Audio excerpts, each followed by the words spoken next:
Genau. Hi. Hi, are we starting? When is it gonna start? Mr. Joe Rogan, when is it gonna start? Do you like walking in the snow or walking in a summer sunny day in the forest? That's a very tough question. Both have their ups, I believe, like upsides.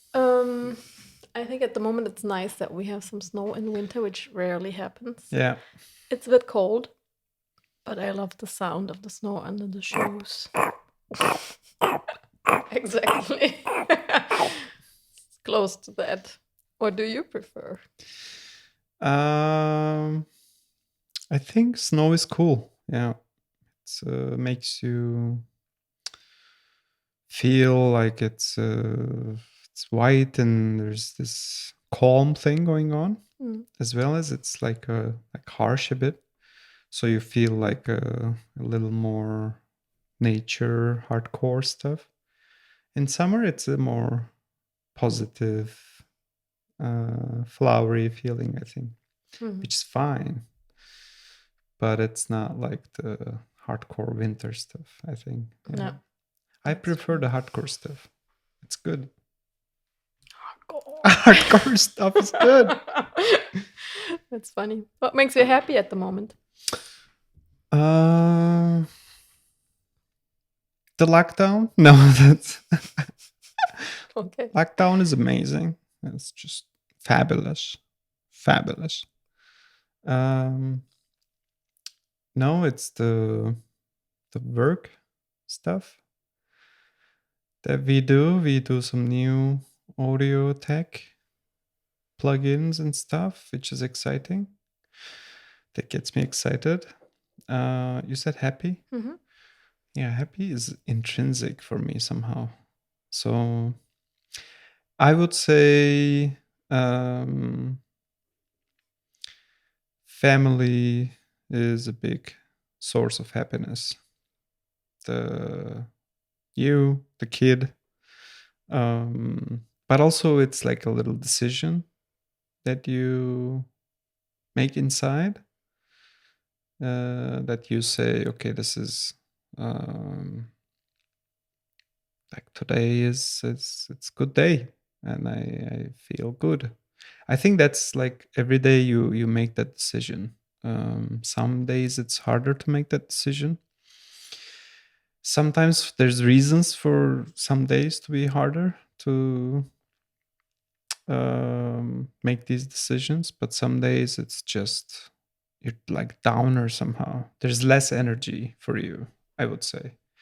And I think those are the tough moments to say, okay, just I feel good. Also, I think happiness is about like, are you uh, spending time with the stuff that you want to spend time with, and that it even if it is not, but it's going that way, then you will feel it will be easier to make the decision to be happy, I think. But nowadays, I think the work stuff is gives a lot of joy, because there's new experiences there. Also, we are growing that stuff. There's a lot of challenges, which I think builds into the happiness as well. Um, but also, it's the family stuff, which got boosted with the lockdown, I think. So that was not a complete joke as well, I think. What about you?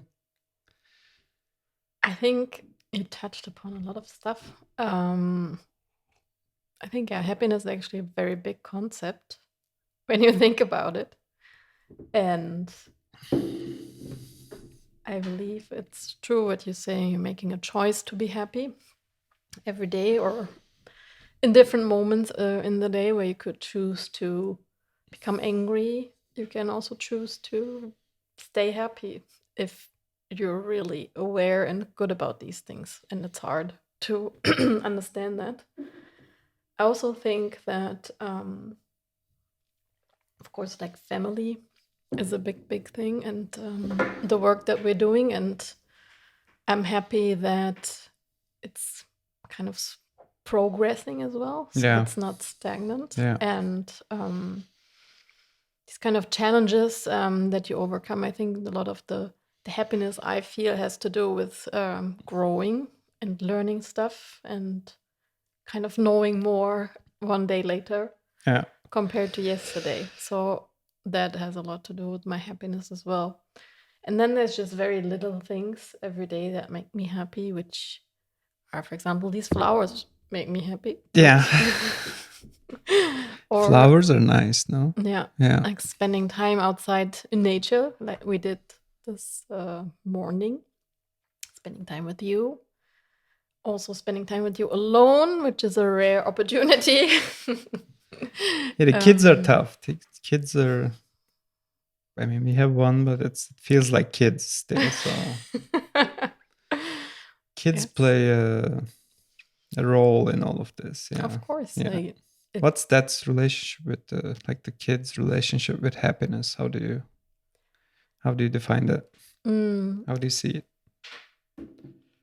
There's also several aspects to that. I think one thing is, of course, the kid can make you happy, or it can be funny in a way as well, which makes you happy as well, because she's at an age now where she says funny stuff or does funny stuff, and she has quite a character, I think, as well, that Yeah. is quite entertaining, which also makes it tough, I think, at the same time, or feeling like many kids sometimes. So that's one thing, and at the moment, it's also, I think it's fun when we wake up in the morning, and maybe she came at night and we're tired and everything, but like she wakes up and she smiles and kind of plays with us and makes her little inside jokes or holds your head in a funny way. I mean, that makes me happy as well. Yeah. And then, of course, what another aspect of that is that you want the kid to be happy and like kind of content or satisfied. Yeah, but kids' happiness is much like different thing. Yeah, I think it's more direct. It's less kind of disturbed by all these kind of outside. There's less of a things. backlog to the Yes, kid. Yeah, of course, and also at that age, the kid doesn't have like all these implanted expectations yet that other people might have at you, and that have an impact on your happiness if you let it. Yeah. But yeah. But you say the kid can fill you up with happiness or energy suddenly, like with one smile or one action. Yeah. And on the other hand of that is it can just it can completely drain you as well.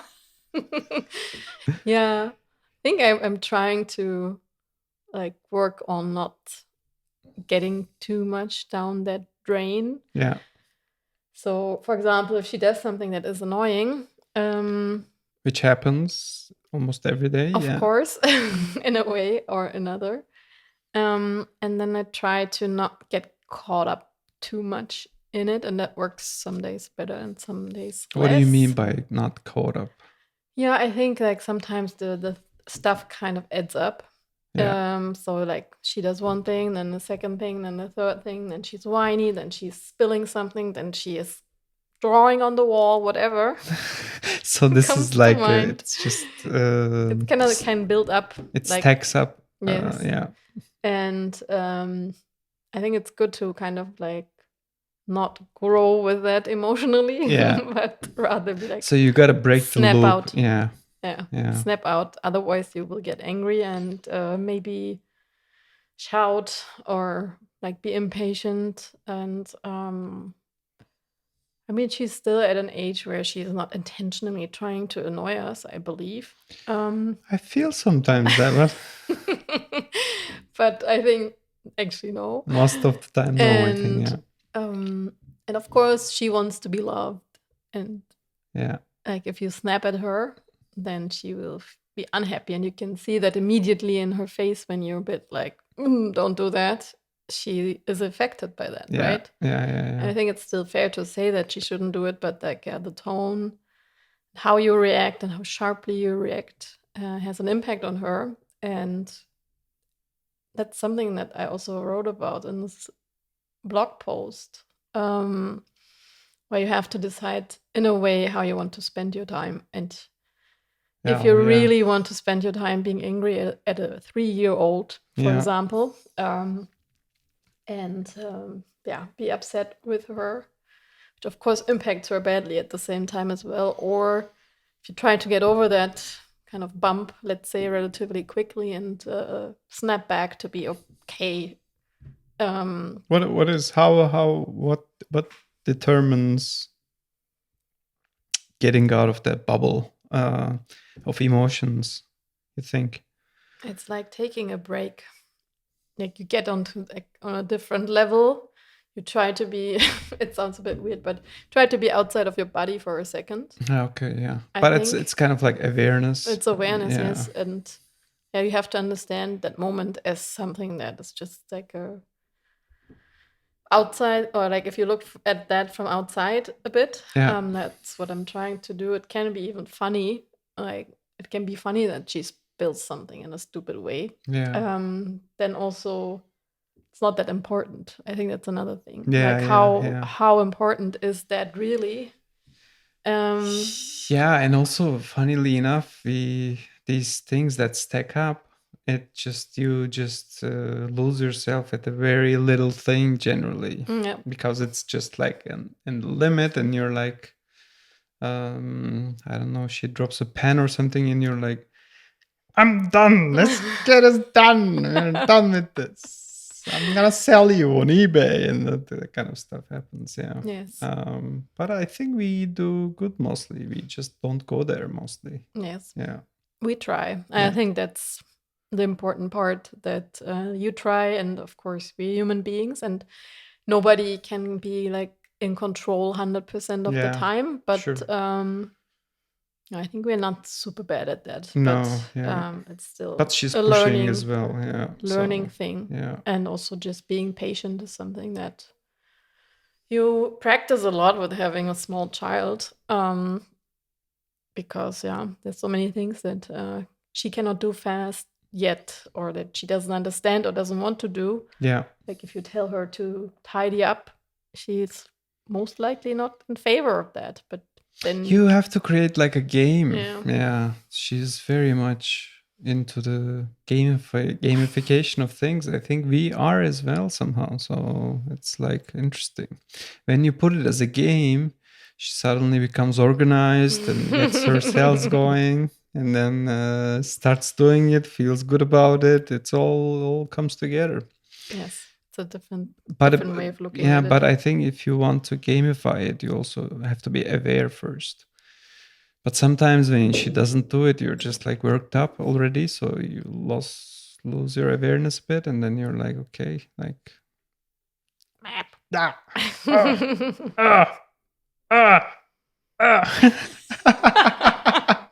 Right. Yeah. Um, So that's happiness. Yes. That's What was the last thing that positively surprised you recently? It's been a while. That's No, I think this is like connected with the other one. There's little things every day.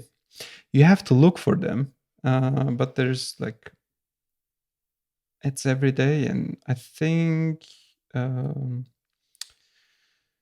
last one, for example, this morning when after we walked, we had some tea.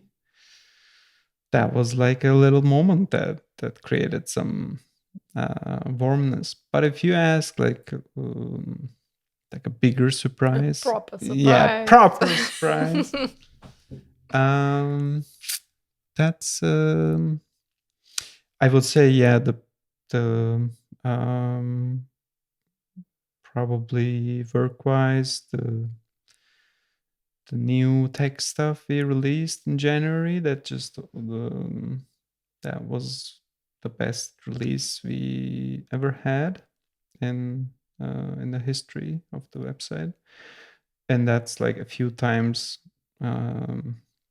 better than whatever the best before that was. So I think that was like a good interesting surprise, and it opened a lot of possibilities. I think I had a implant, so that was surprisingly easy. Okay. I think the person who was doing that was good as well, so that was good. But also, yeah, for I think sometimes the kid does that almost every week at least. She changes something, like how she does something, or how she sleeps or something. So that's surprising. It's not always positive, I would say, but that's definitely something. And then, yeah, these are the things. What about you? I think on a personal level, I'm surprised how much I like dealing with some of the bureaucratic stuff needed to form a company. Yeah. Um, So you're forming a company. Oh my God. That's to be revealed later. No, but generally it's interesting. I think I like the structural work of it and finding answers to questions that come Yeah. up and to put it together in a structured way. Yeah. And that's kind of surprising because it seems, I mean, of course, when you work on a contract, it's a bit like you're a lawyer or something doing that. I'm not a lawyer, and I don't know. Not planning to be one. No. And it's. But you like some aspect of it, probably. I like this structured work. Yeah. I think, or Yeah. like finding a structure in chaos. Let's say. Yeah. Okay. That's probably the bigger concept in this. Yeah. That speaks to me. It's like organizing stuff. Yeah, organizing knowledge or answers to questions that we have. So that has been a little bit surprising to me. I wouldn't have guessed that. Plus, I think what's also surprising is like on a completely different level how in the internet certain trends arise. Like this recent thing with the stock market, for example. I think that's very impressive how from a Reddit group kind of thing, they had such a big impact on the stock market, and like it's kind of shook the world. What do you think about all of that social media plus attention plus cumulative attention, then these kind of macro movements in economics, like there's now cryptocurrencies are like that as well, or through like towards brands. Like what do you think about that? Where is that going, you think? I think it's very interesting how fast people can come together around like one topic or one issue. I think it's like sometimes I'm questioning who's really pushing that so much because I don't know. It seems like then it gets picked up. For example, on Twitter, you have some very powerful people that have a lot of followers, let's say, and if they tweet about this, of course, it gets more following. And the whole topic is kind of like the whole Dogecoin thing. And for example, and I think that's pretty interesting. I think it's kind of democratizing the way how communication is done in a way, and then you have like these people who amplify it. Plus, I think what's very interesting regarding the whole like financial aspect of it is that it's also democratizing the knowledge of how this works, like compared to, I don't know what our parents knew about the stock market or how finances work. And I think it's now much easier to understand that for young people, which is actually good. It's good, yeah. Yes. I think there's less friction. That definitely brings in a lot of flow. A lot of this immediate action can be possible. It also has like consequences that some, of course, for example, like this cancel culture and stuff, like things not always go in a positive way. But I Hmm. think there's still light at the end of the tunnel. But it's a much faster world out there, I think. Yeah. And as somebody that does like business on the web, I think that we're entering the age of like complete attention, storytelling, communication, design kind of stuff. So the all of these become much more important, and it can shine things up, Hmm. kill things immediately, and it gets much faster. 2021. It's it's a much faster year, I think.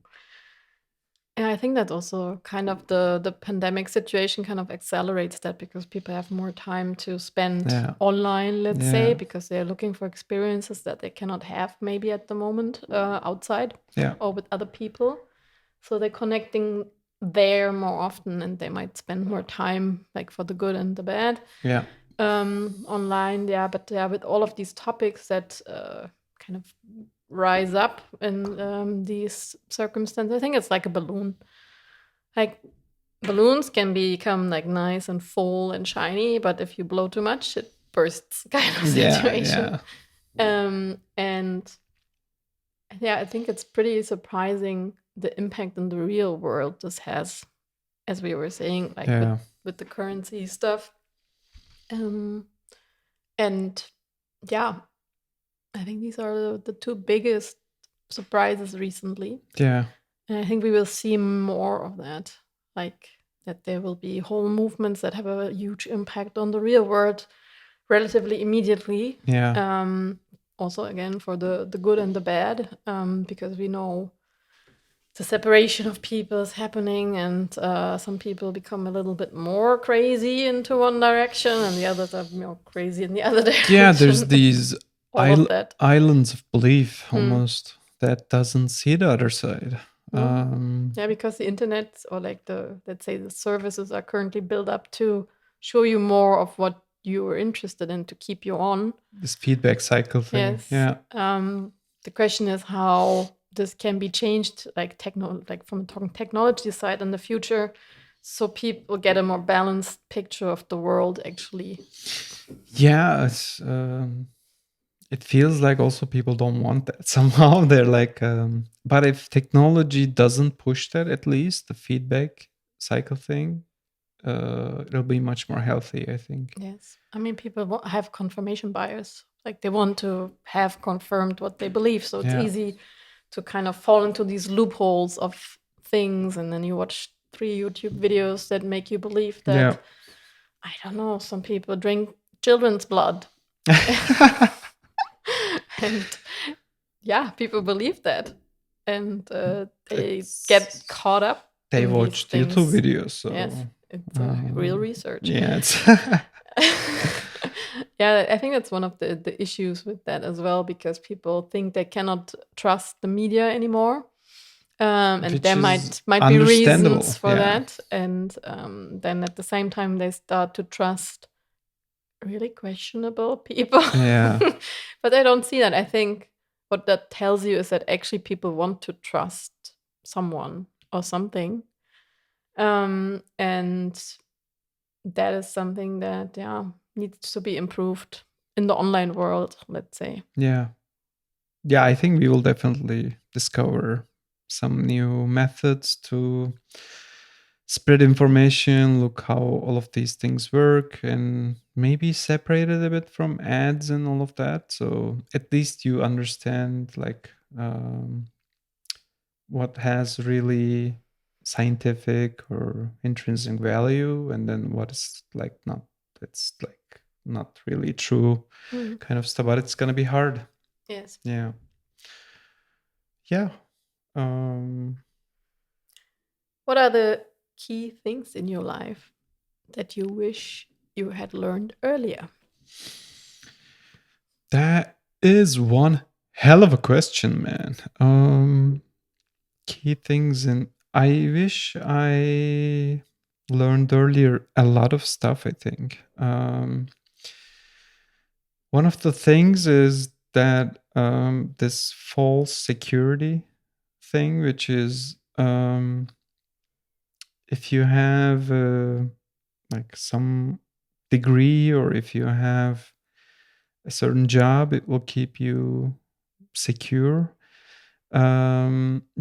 which is like kind of true, 30% maybe, but it's actually like a complete false narrative, I think, which is like it's true in its own bubble, but actually somebody else is protecting you in that case. And if something happens, you will be on the line before that somebody else. So it's that kind of understanding economics, understanding how yeah the business works, the communication works, how to create value for people.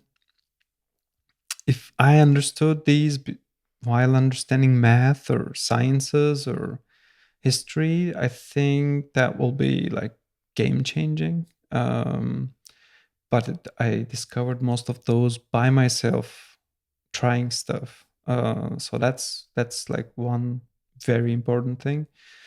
Um, I would say generally moving to somewhere else to live.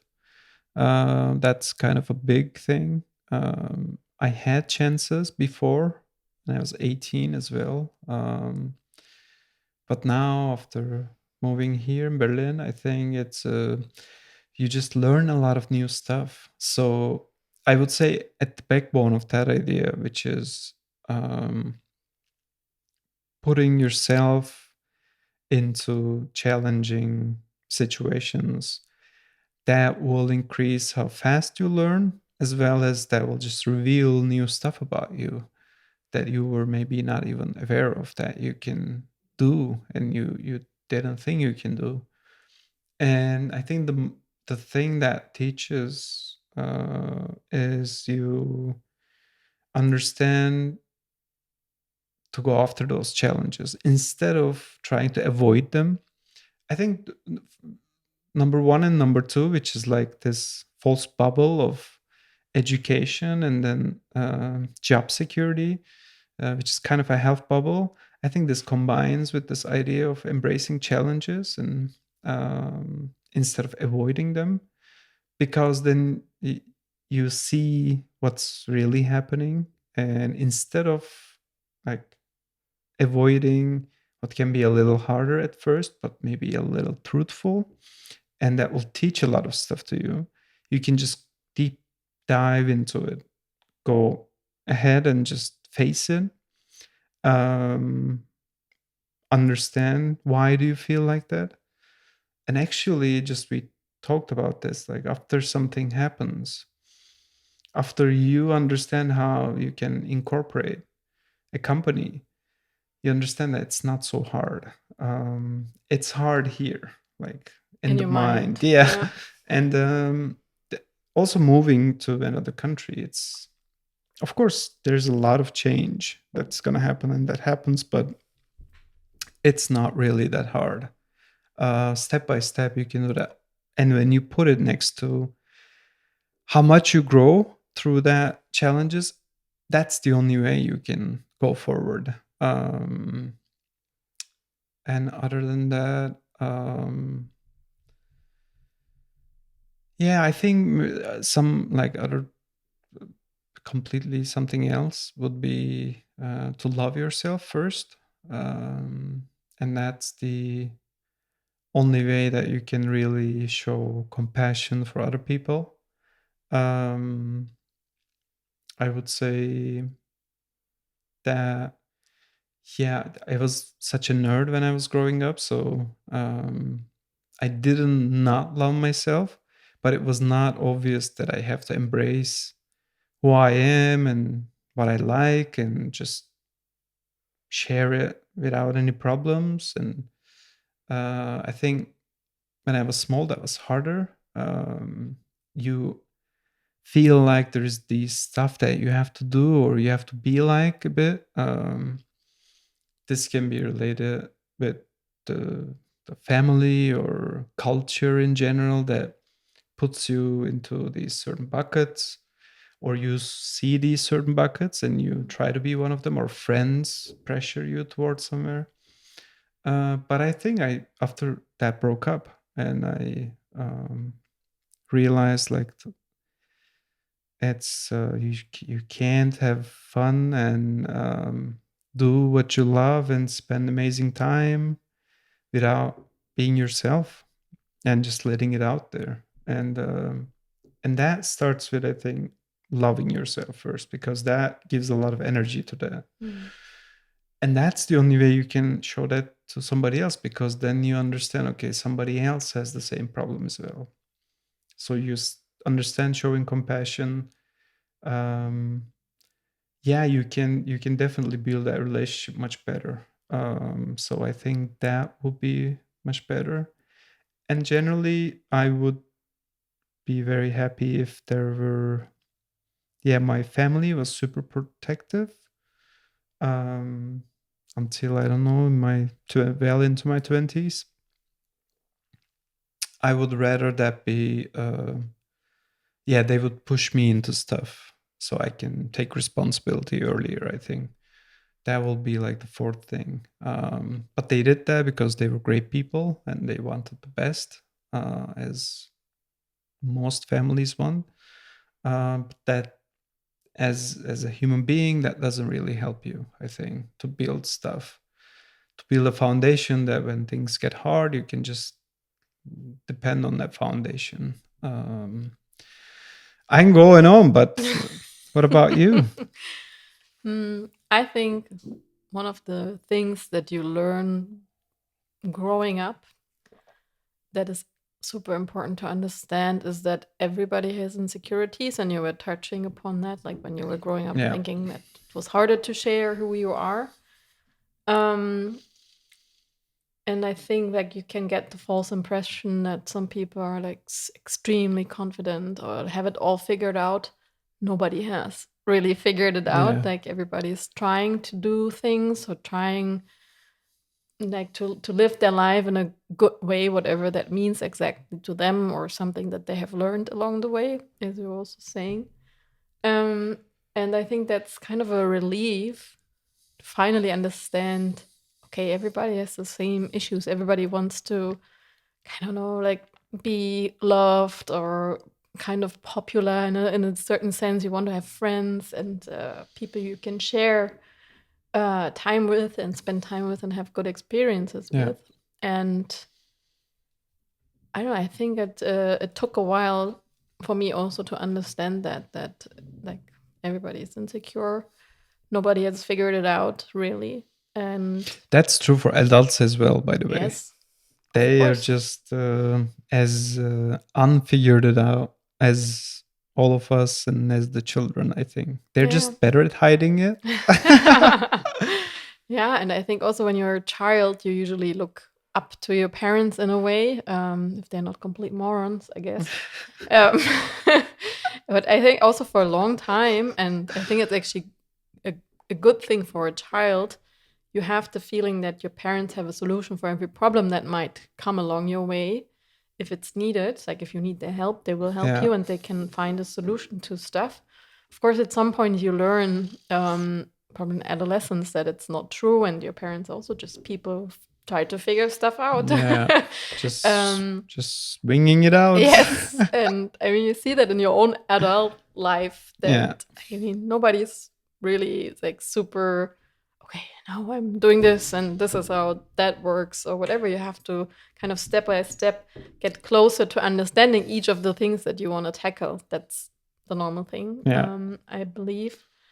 So I think that if you learn that early on, that everybody is insecure in a way, and then also I think it's actually even more important in these days where you can also as a young kid see a lot of like these Instagram or social media things where it looks like, or everybody looks great or super pretty or super cool amazing. Or whatever, super confident, that this is in a way fake.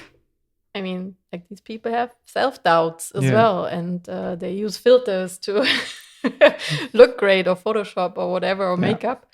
And that's really important to understand that and really feel it, because I think that will also help, as you were saying, to embrace who you are Yeah. and to understand that you're good with all your weirdness and with your Yeah. nerdiness Yeah. or with whatever you think you do wrong in life or Yeah. to people. So I think it's one of the like bigger things. And I think what I would have liked to learn better when like you look backwards is this whole finance thing, and I think there's still a lot to learn about that Yeah, anyways. sure. But yeah, like how do you get to a point where, I mean, money is not good for money's sake anyways, but where you have enough freedom that you know, okay, there's a certain amount that is coming in and I can Yeah. live well without having to worry too much about it. I mean, there's life problems like happiness and whatsoever, which is not related with money, but there's definitely money problems in life, which is very real. Yes. And then there's an amazing thing about money, which people who have problems with it see it as evil as well.